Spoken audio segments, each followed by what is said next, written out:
Yes, thank you all for coming. Thank you for the garland. It's all, Need to do there are many things that you could choose to do on a Sunday afternoon. So, but you chose to come here, which is indicative that you're actually very special people. Because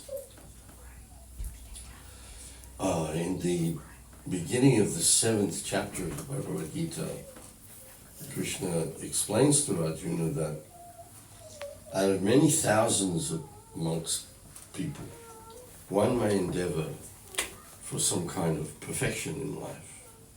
All kinds of perfections of knowledge and accomplishments in life.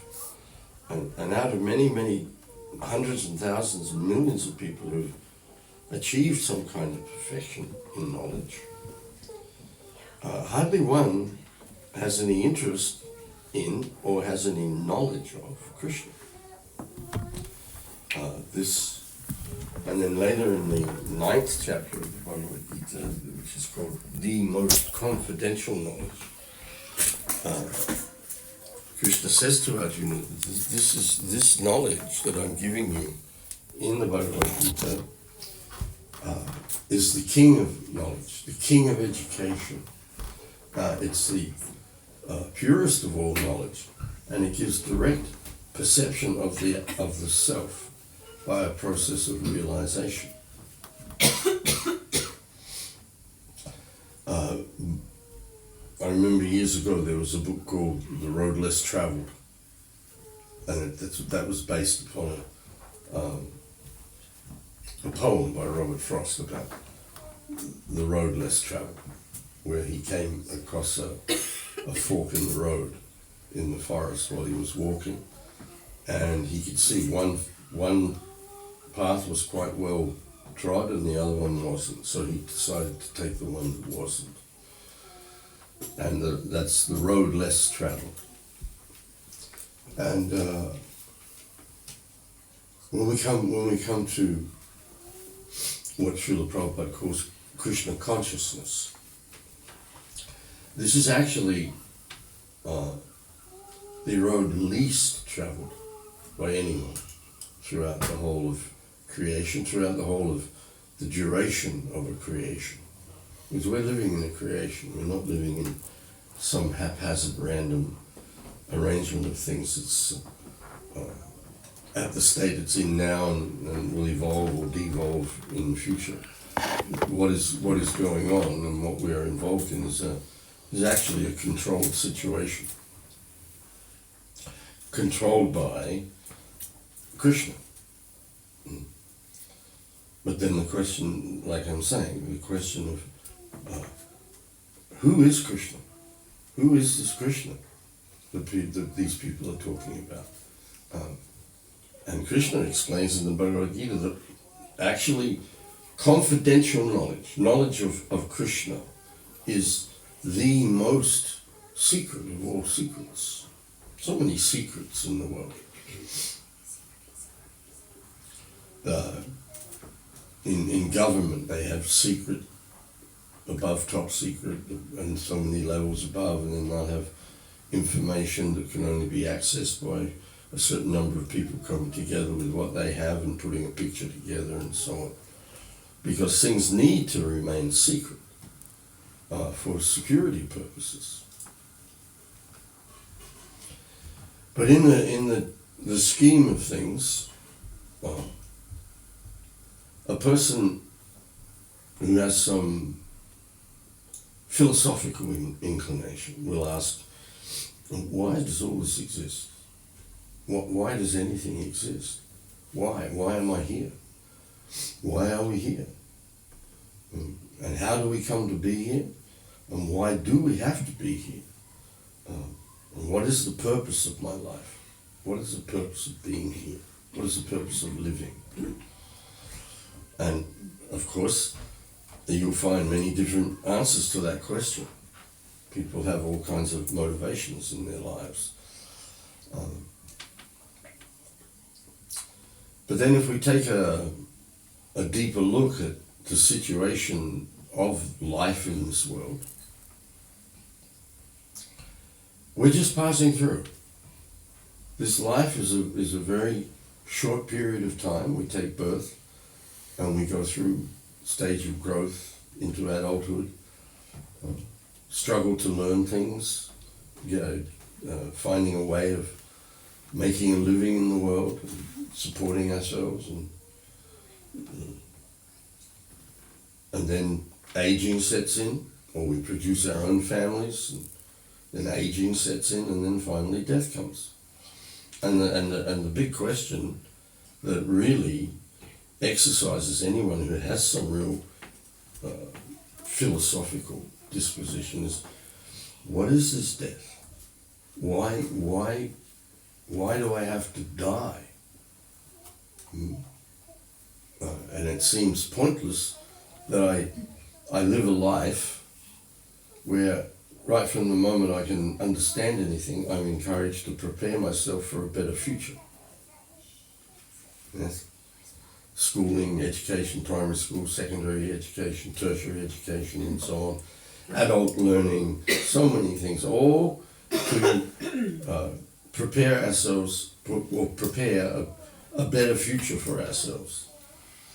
But the simple reality is that somewhere in that future, death comes. And it's not a part of our agenda. It's not in our appointments book. It's just not in our appointment. We don't. I make the little joke a lot that if I say, well, I'd like to meet you at 3 o'clock next Thursday, and you look in your diary and say, I'm sorry, I'm dying then. And nobody has that appointment in their book. But there it is. There it is. I had a friend died a couple of days ago. Excuse me.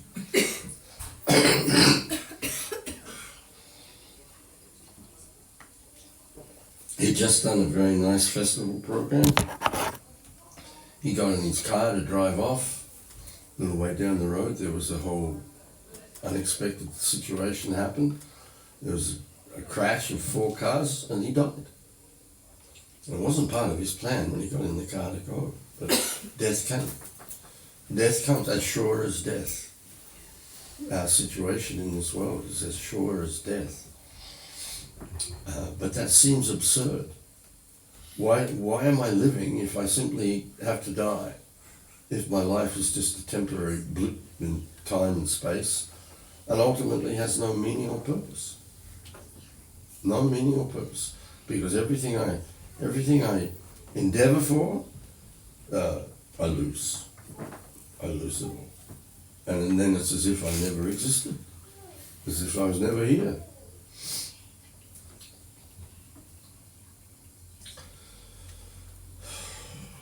Not a very optimistic situation, is it? Not a very encouraging thing. But you have to take a good hard look at life like that and see, well, this is what it's all about. Or is it? That's the thing. Is it? Is this all that we just live for this moment and we struggle and then we die and that's it? Actually, Krishna is very kind in that he comes into this world to give us knowledge that is transcendental to the mundane realities of material existence. This material existence that we're involved in right now is actually not our natural situation. We've somehow or another got ourselves entangled in this passing through process. But Krishna's first proposition, and you can take it just as a proposition to begin with, his first proposition to Arjuna is, never was there a time when I did not exist, nor you, nor in the future shall any of us, and nor all these kings here on this battlefield, nor in the future shall any of us cease to be. And then he goes on to describe the nature of the living being as an entity completely separate from matter. He says, as the soul, as the embodied soul passes in this body from childhood to youth to old age then the soul will similarly pass into another body at death. The self-realized soul is not bewildered by such change. This is good news. This is very good news. We're just passing through, and we will inevitably take birth again in the material world if we remain materially absorbed in our consciousness. And that material absorption is a mistake. It's a misconception of the self. We are not products of matter. The body is a product of interaction of material elements. But the first proposition Krishna is making is we are not these bodies. We are the living entities temporarily residing in these bodies. Just like we are temporarily wearing the clothes that we have on at the moment. We don't wear these clothes every day. And when they become worn out or we grow out of them, they have to be put away somewhere else and you get others. It's very important first principle of education actually, to understand this distinction. There is a clear distinction between the bodily existence and the self. And we are, just as Krishna says, he's eternal, we're eternal. And that means we don't die. Not only do we not die, we've never been born. Birth, old age, disease, and death are concomitant qualities of a material body. But the material body takes birth. The material body grows, the material body gets old, it gets diseased, and finally it becomes unfunctionable. You can't live in it anymore. You have to move on. So this is very important knowledge for human society, and it is not being taught anywhere in the world except within the Hare Krishna movement. The most important thing you need to know to live your life properly is that you are just an eternal living being who is temporarily entangled in this material world, and that there is a way out so that you don't have to take birth again. And that way out is a very simple process of called Bhakti Yoga, by which you re-establish your lost relationship with Krishna. And who is Krishna? Well, Krishna is the supreme being amongst all living beings. People use the term God, but God is the name of a position. The supreme being is God. The etymology of the word God is to whom we offer respect. So gods take up all kinds of identities. But there is only one supreme being, and that's, well, who is that? That's the question. The supreme being is a position, just like the Prime Minister of England is a position, the King of England is a position, the President of America is a position. But somebody occupies that position. And of course, in the material world, those positions are only temporarily occupied because everyone's subjected to death.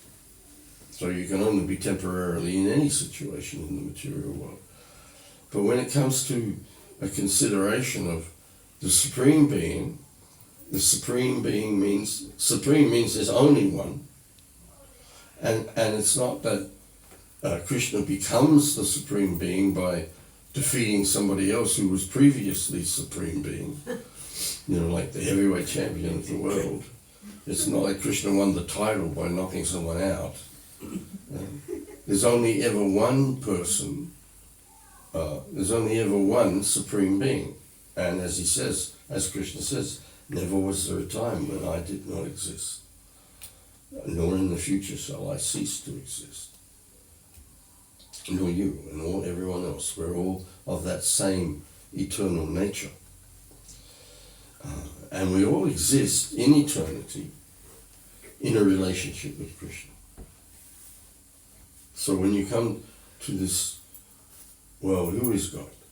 Now here you are, his knowledge. Here's the most confidential knowledge. Krishna is the Supreme Personality of Godhead. One time, Srila Prabhupada, I believe,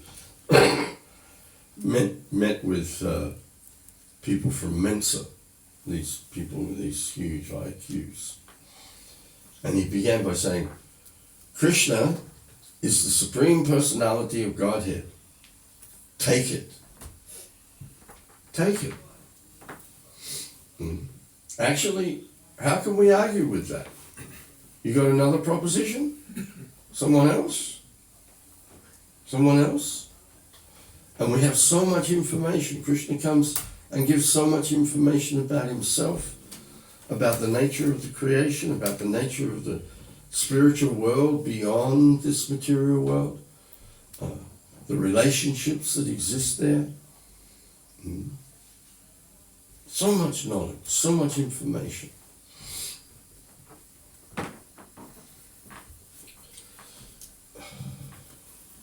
And this re-establishment of this lost relationship with Krishna, lost and forgotten.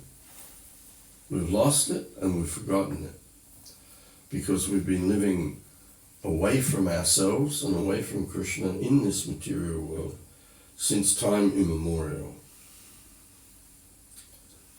Can't remember. Lost. That memory is lost. But if you're a sincere seeker of truth, not just somebody who wants to be a member of a particular group or have a certain faith or so on, but you actually want to know what is the truth of my existence, what is the truth of existence itself, then you must come to this question of what is the source of everything? What is the causeless cause of everything? Why does everything exist? And then we come across so much information in the Bhagavad Gita, the Srimad Bhagavatam, the Brahma Samhita. There's so many literatures that are available that all keep giving this, and from so many different angles of different perspectives, giving this understanding, this knowledge that Krishna is the Supreme Being and that we are all part and parcel of Krishna. We are all the same as Krishna, just like sparks from a fire. There's a fire situated in one place, but sparks emanate from that fire. And the spark is tiny, but it has heat and light, just like the fire. So that's our actual eternal nature. We are eternally associates of Krishna.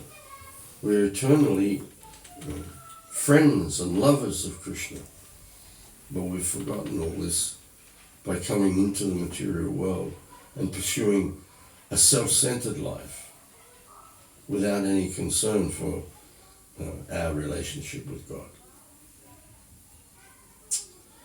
But the human form of life, amongst all the different species of life that we find in the material world, offers this opportunity. The philosophical disposition of the human being is what distinguishes human beings from all other animals. Human form is an animal form. Eating, sleeping, mating, and defending are what define animal life. In all species of life, you see that going on: eating, sleeping, mating, defending, and that goes on also in human life. But the human being has the philosophical disposition to ask, why? Why is this situation existing? Why am I here? What is the purpose of life beyond this eating, sleeping, mating, and defending? this life of the senses, the ears, the eyes, the nose, the tongue, the skin, all of which are like, in one prayer it said, they are a network of paths that lead to death.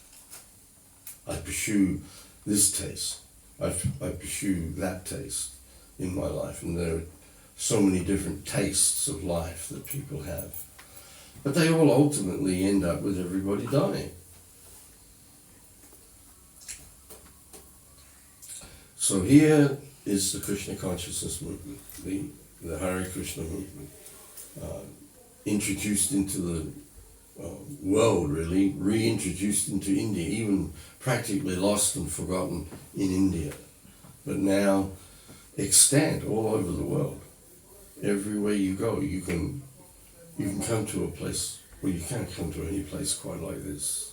This place is wonderful. Don't ever take this place as something granted. This is a wonderful, wonderful manifestation of the spiritual world. Everything is here, and all knowledge is here. You just simply have to come and engage in this hearing and chanting about Krishna, hearing and chanting of Krishna's name and his pastimes, and you become learned in this association. You simply by hearing. Actually, you can't learn anything without hearing. We're all, I'm speaking English and we're all understanding it because that's what we've heard. When you're born, you can't speak.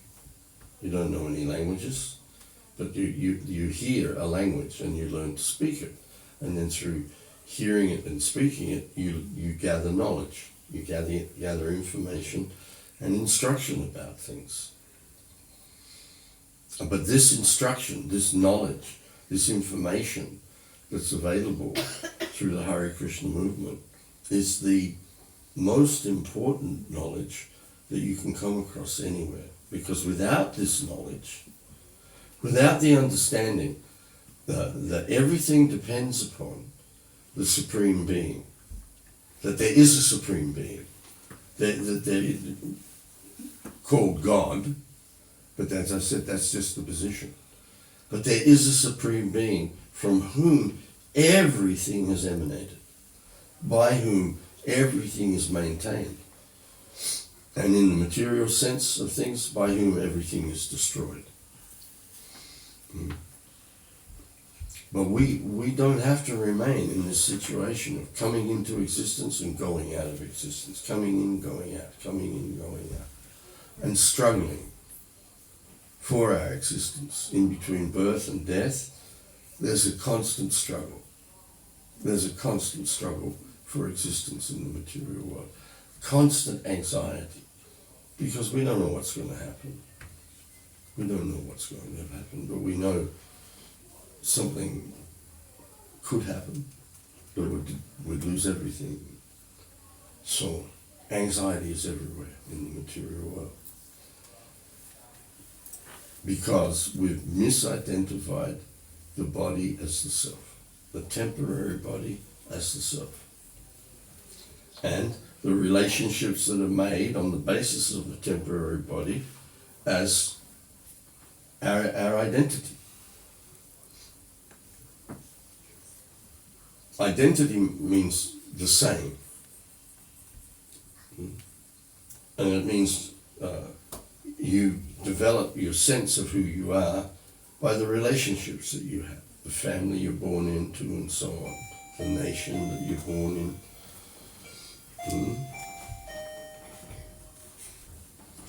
But our eternal identity is something very different, which has never changed. It's just become covered by forgetfulness, covered by forgetfulness. And the process of Krishna consciousness is the process by which we gradually regain our memory of our lost, eternal, individual, personal, loving relationship with Krishna. And that's a fact. That's a fact. And that's what this whole movement is for.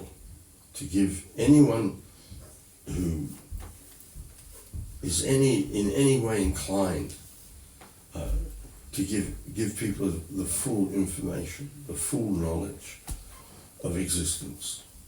Everything exists,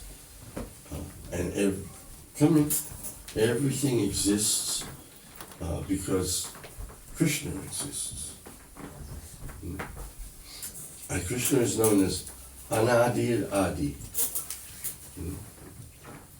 He has no beginning, but everything begins from him.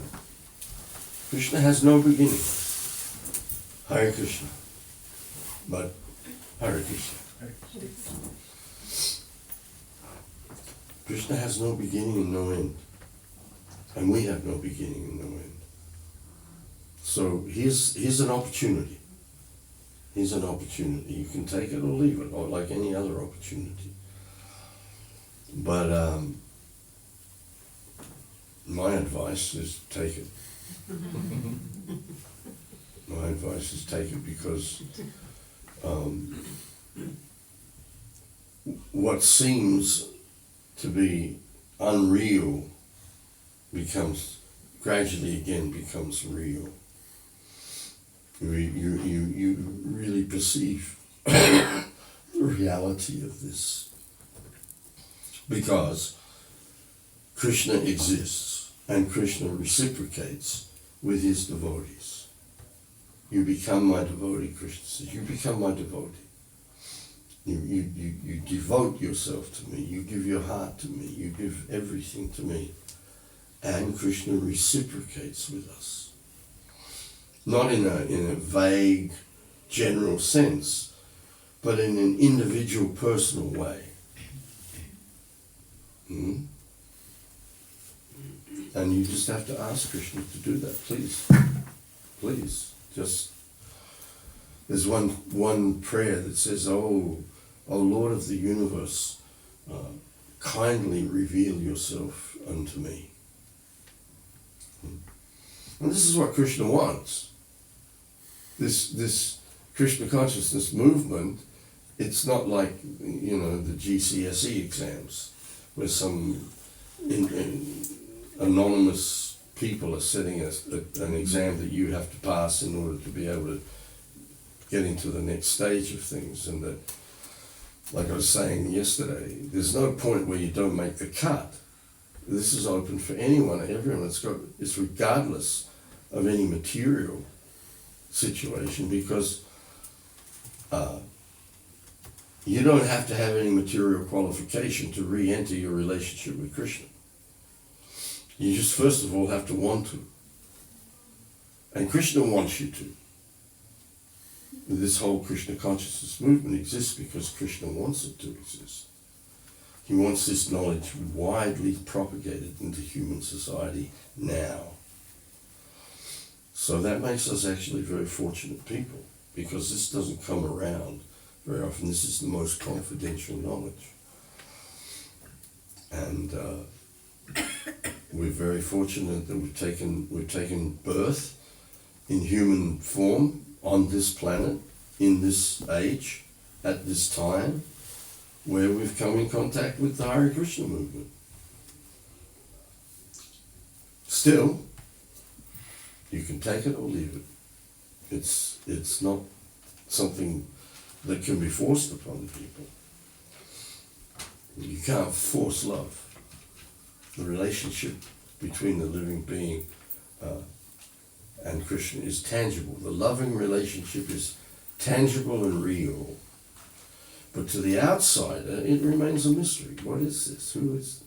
They don't get it. Because they don't open themselves, they don't open their hearts to Krishna. And Krishna is asking us now to open your heart to me again. Let me into your life again.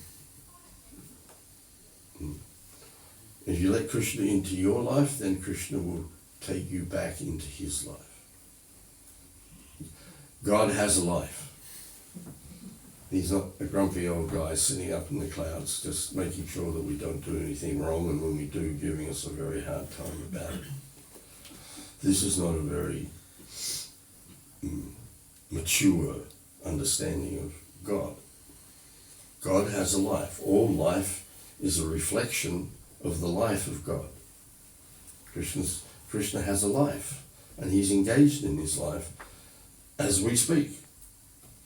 But because he's the almighty personality, he can be simultaneously in his eternal abode of Goloka Vrindavan and never leave, has never left there. Krishna has never left his abode. But simultaneously, he's expanded himself inconceivably into every situation, everywhere throughout the infinity of his creation. This is Almighty God. This is where we start to really get down to the tin tacks of who is God and how is he almighty and how is he omnipotent and how is he omniscient. It's all there. All this knowledge is there. But at the core of it all is this very simple and quite astonishing fact, quite astonishing thing that this Supreme Being, inconceivably potent, inconceivably powerful personality, the controller of the entirety of creation, the greatest of all beings, has an eternal relationship with you. And you have an eternal relationship with him, and he wants you back in that relationship. So take it. Take the opportunity. Take the opportunity. And although in the beginning, like I say, it might seem strange. It is strange. You're coming back to something that you're very familiar with, but you have been away from for a long time in forgetfulness. It all seems very strange to start with.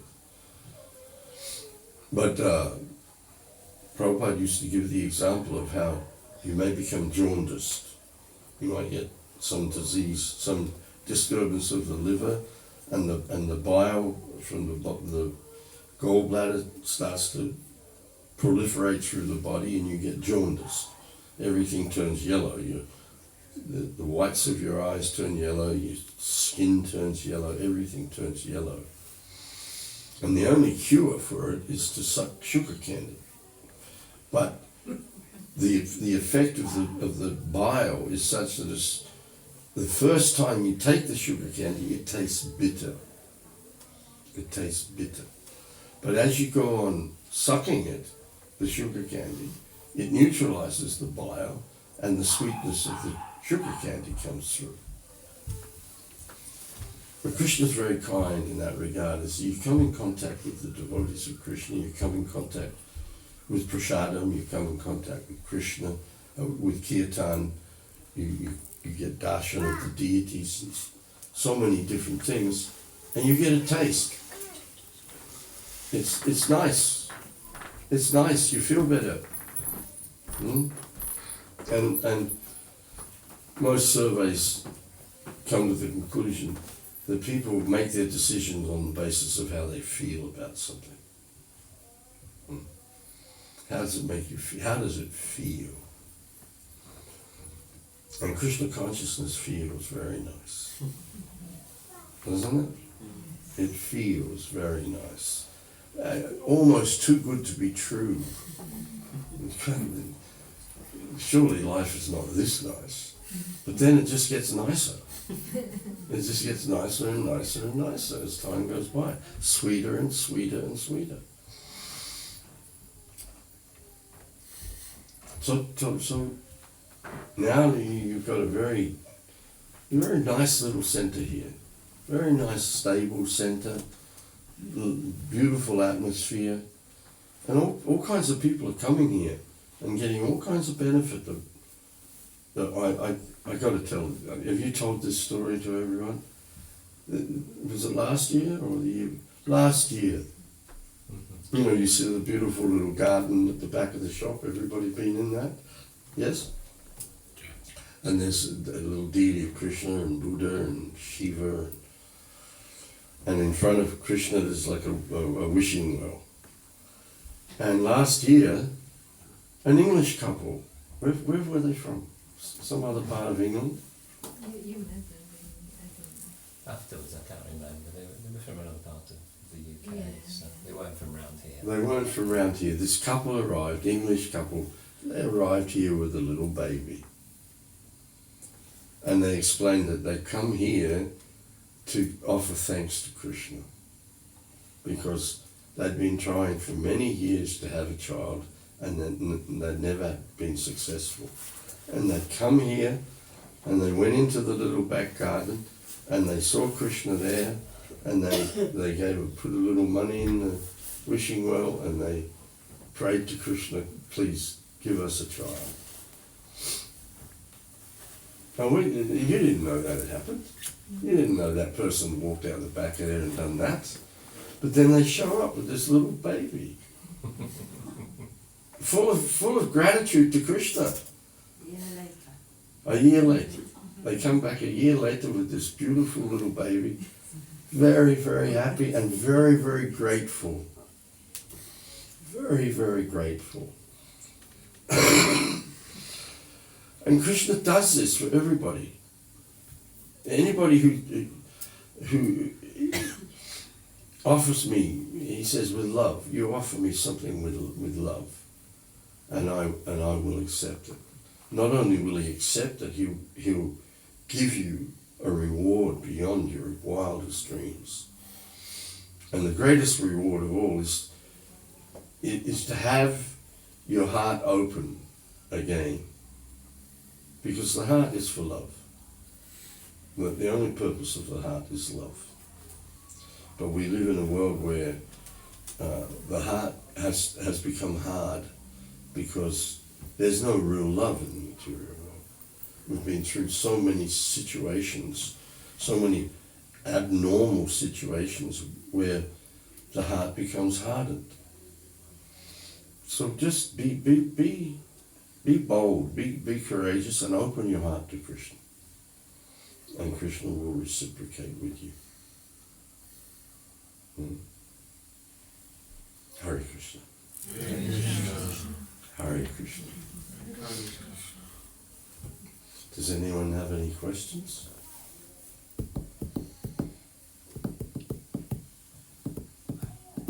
Or anything they want to say, any stories? Yes, sir. Hare Krishna, Prabhu. Hare Krishna. You mentioned at the beginning that there are many gods, but only one supreme being. Can you just elaborate on that, please? Well, there are many ministers in the cabinet, but there's only one prime minister. Very simple, crude example, but we can understand the universe is administrated. Everything is managed, and the management structure is called the devas. There are 33 million devas in the universe who control everything. Even Prabhupada used to say, just the blinking of your eyelids is controlled by a deva. Indra, and there are major demigods. But Krishna is the Deva. He is the Deva of the Devas. Yeah, and all of the potencies and authority of the Devas come from Krishna. But you have the major demigods like Indra, who controls the rain, Surya, who controls the sun, the light of the sun, Chandra, the light of the moon, and these are personalities, empowered personalities, inconceivably powerful. Well, you could become Indra, you could become a demigod, probably have been sometime. We've all been in these positions. These are all temporary positions. But there is one supreme being, Nityo Nityanam, Chaitanas Chaitananam. There are unlimited nityas, eternal living beings, nityanam. But there's one nitya, one supreme nitya, who's maintaining all of the others, and that is Krishna. That is the concept of Bhagavan. The Bhagavan, the source of all opulence, all knowledge, all wealth, all beauty, all fame, all strength and all renunciation. These are the main 6 principles, 6 elements of existence. Without these things, life can't go on. So the living being, Bhagavan, Avan means the possessor of, and Bhaga means opulence, all of them. You have other words like Shraddhavan and Jnanavan. You may be a person who has great knowledge of Jnanavan, or you have Shraddhavan, you have a lot of faith in things. But there's only one Bhagavan, and that's Krishna. Krishnastu Bhagavan Swayam, which is the main aphorism that underpins the whole elaboration of the Srimad Bhagavatam. That Krishnastu Bhagavan Swayam, there must be the Bhagavan. There must be a source of all these things. One source.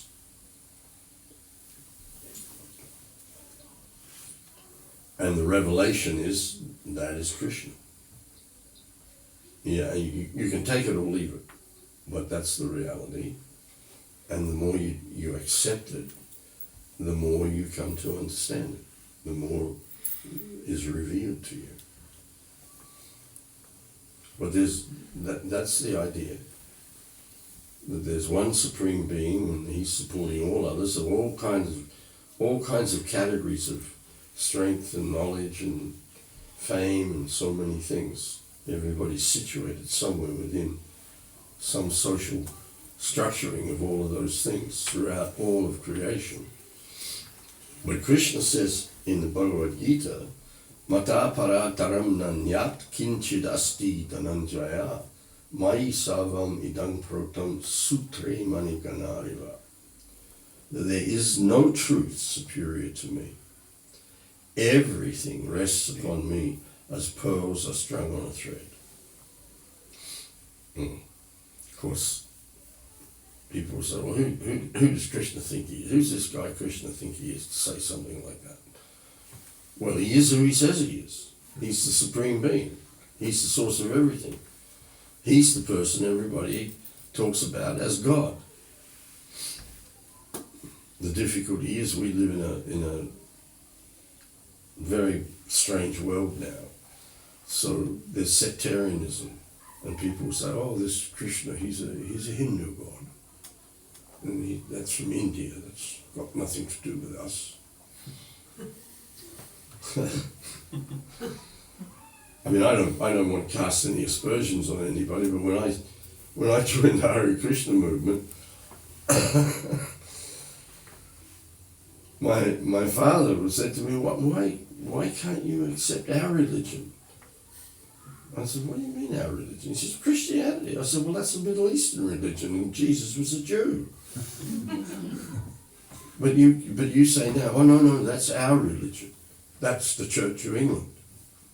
Or that's the Roman Catholic Church. It's sectarianism. And then the idea is, Hinduism is Indian and Krishna is a Hindu god. Well, this is all due to false distinctions, false classifications. That was a big one. Very well. Very well. Had enough, eh? We'll stop there, shall we? Come on, where's the presenter? It wasn't even her hand, it was somebody else's. Hare Krishna. Hare Krishna. Krishnastu Bhagavan Swayam. This is a fact.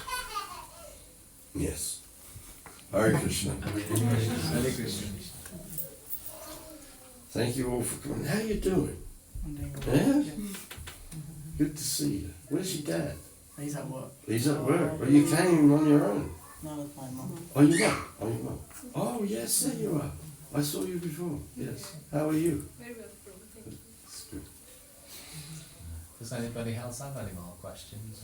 Or are we okay to continue a bit longer? I'll just prattle on all day. Yes. I was just wondering if you could expand a little bit on what it actually means about direct perception of the self by realisation.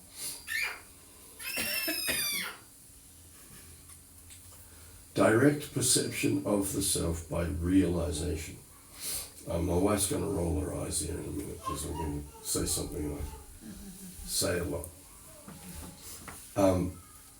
Eyes, realize.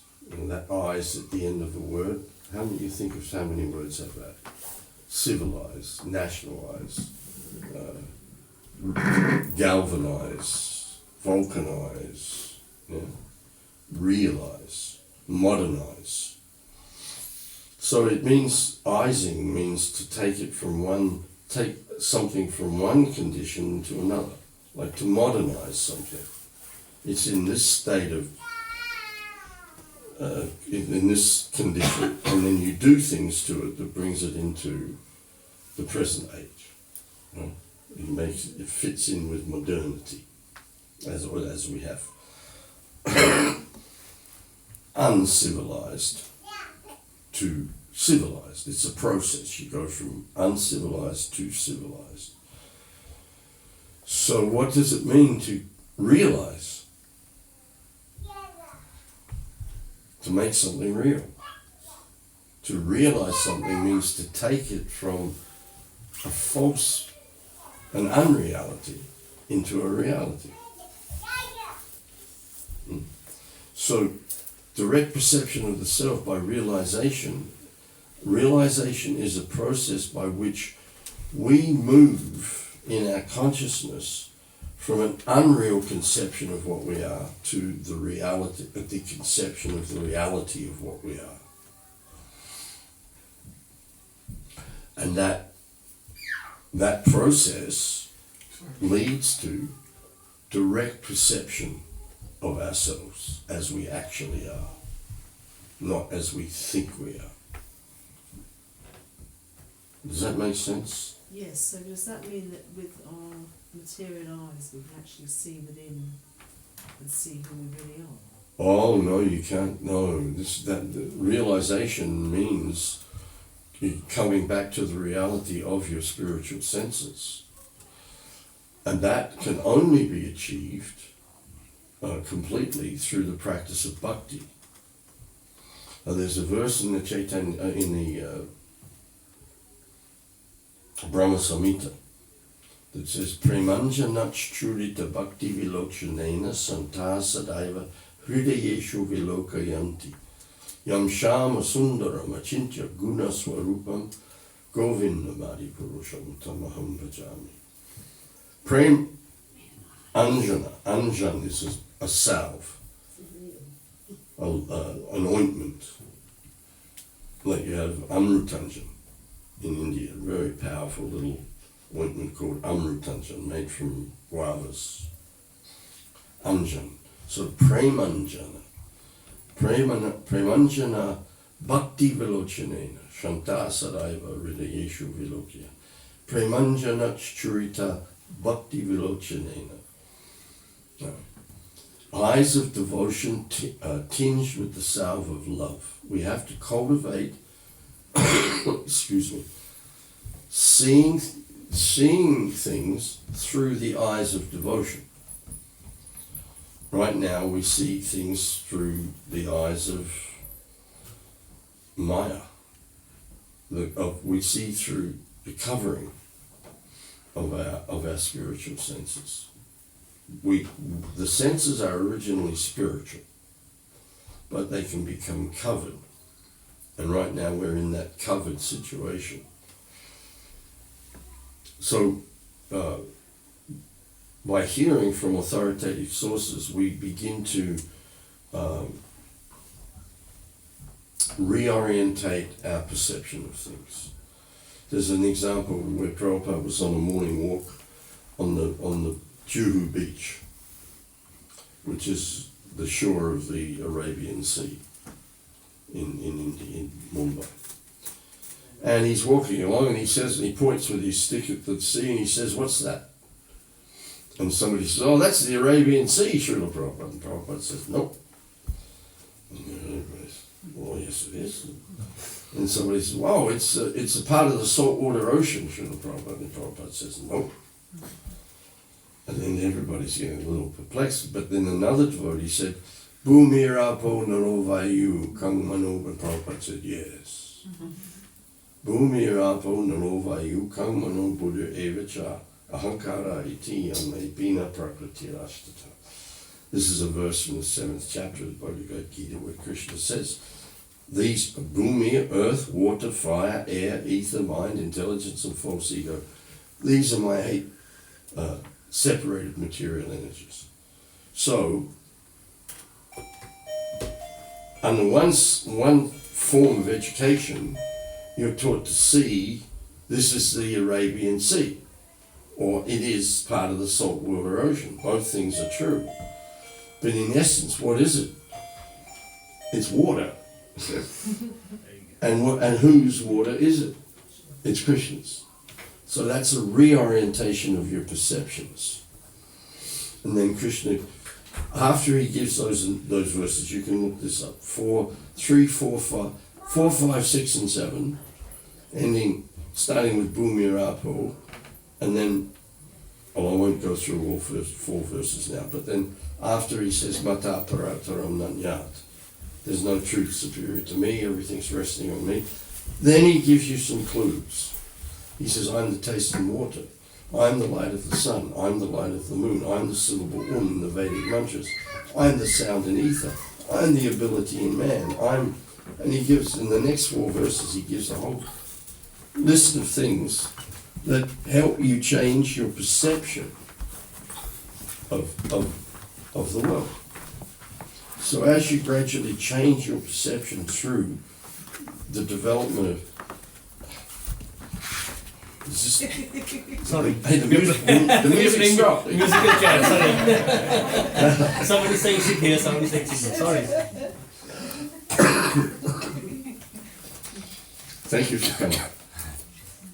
Thank you for coming. So you change your perception by seeing through a different lens. So then, as you develop eyes of devotion, see things in relationship to Krishna more and more and more and more through the cultivation of knowledge and the application of that knowledge in your perceptive life. Hearing, seeing, I'll do it in a second. Then, premanjana, so then your eyes become tinged with the salve of love for Krishna. And then, how does it go? Premanjana churita bhakti vilochanina shanta sadaiva hridayo hridayesh avilokayanti. There is a deeper sense of eyes open in your heart, and you see what is there that you haven't been seeing for a very long time, and that is, you see Krishna. Yam Shama Sundaram Guna Swarupa. Yam Shama Sundaram Achincha Guna Swarupam. You see Krishna within your own heart. And along with that, you see yourself. That vision, those eyes are there, but then they're closed shut for so long, we've forgotten that they're even there. But through the process of bhakti yoga, then gradually, we perceive things that we're not perceiving now. And so we come from a unreal conception of ourselves into the true conception of ourselves, and that's realization. Is that That's great. Hare Krishna?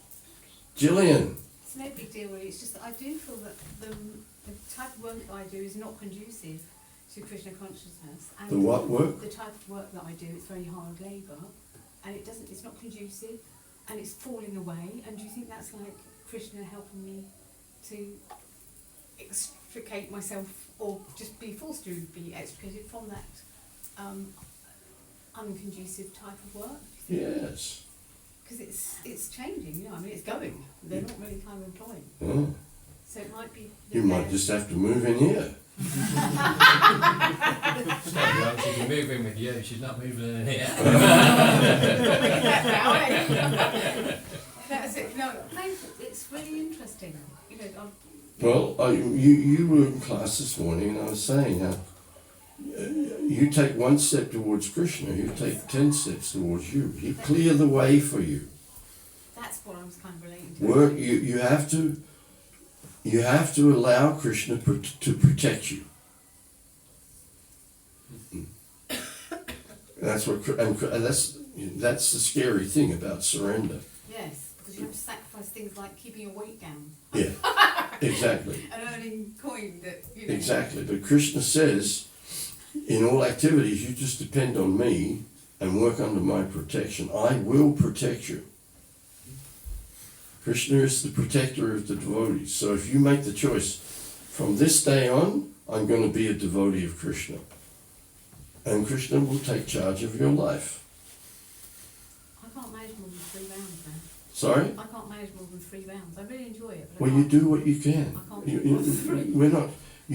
16 rounds a day is for initiation, but you're not ready for initiation. And you don't even have to be, because it's not necessarily linear, right? You It have doesn't to. be linear, does it? You have to accept in your heart. That's what you where have it's to at, do. isn't it? You have to accept Krishna in your heart. You have to surrender to Krishna and let him take charge of your life. We don't want it to be on a parallel with the worldly, linear thing like getting a career and this and this and this, you know, and you know, you're sort of progressing in a way of different stages of life, and you've got to do this, and you've got to achieve that, and you've got to going. You know, I talked about that in the beginning. Yes, you did. And But this is not the way we have to expect this to progress. We have to progress at our own pace, right? That's yes, what it is, isn't it? yes. What's the next step for you is not necessarily the next step for someone else. No. Everybody's so individually different. But you have to take up a practice, Yeah. and you have to stick with the practice. It's Okay. not a whimsical thing. Weeds. Huh? When you start to practice, apparently these weeds grow. Now I think that one of the weeds is greed for me, because I can't stop bloody eating, and it's really, really not healthy. What is I one can't of the stop green weeds? growing is greed for me, like eating. I Eating? can't- Yes. It's awful. What? It's just like- it's awful. What, eating is awful. Yeah, for me it's because it's like an obsession sort of thing. I can't stop it, and it's Well, getting eat in the prashadam. way. It's getting in the way. Eat prashadam. Yes, but that's it. It's what I mean. So I'm offering all the food that I make, because I cook quite a bit of my own stuff, and I'm offering everything that I buy in from the shop as well. So I offer it, and I forget to pray before I eat, but I tried to remember today. But I'm not staying for the food. Don't worry, everybody. Sorry. Okay, that's enough from me. Right, that's enough. You get what I'm saying? It's just like one of those things that has to be, you know, hopefully got rid of. Is the greed is one of the. Slow down, Will. Slow down. Yeah. Just- Oh, I've had no caffeine. Sorry? I've had no caffeine today. No, that doesn't matter. Just slow it down a little. You'll be all right. Don't worry. Just slow and steady. Hare Krishna. Hare Krishna. Yes, sir. Hare Krishna. Sir. Basically, I just wanted to check what is the karma theory according to Krishna Bhagavan. Excuse me. I'm sorry. Excuse me. It's not like that for me. Excuse me.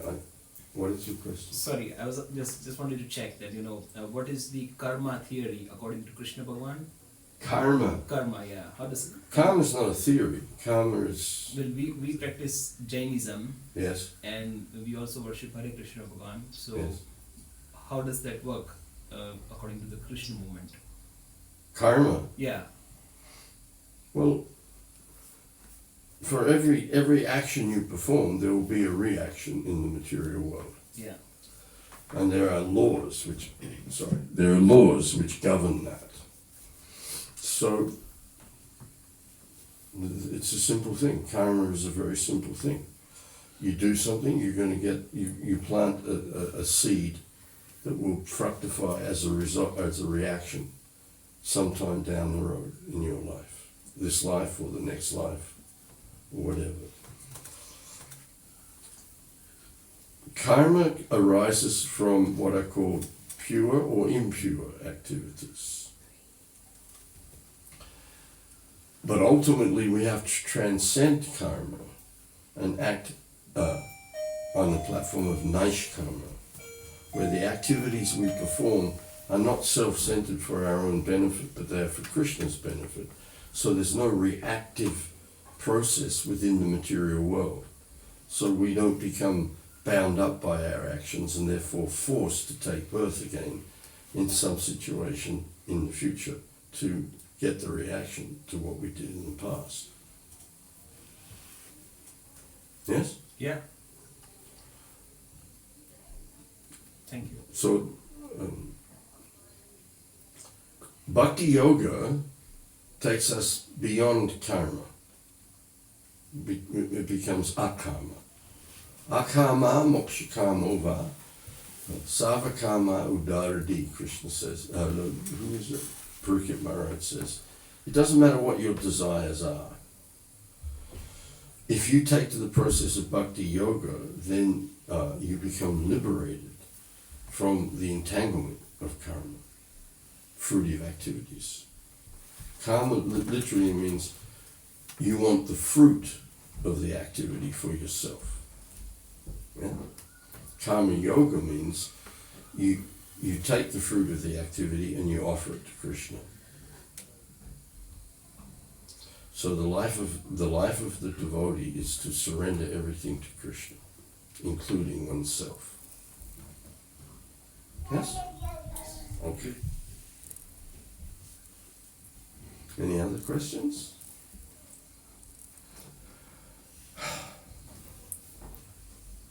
All right, so what now? A little kirtan and then prashadam. You shall have a kid.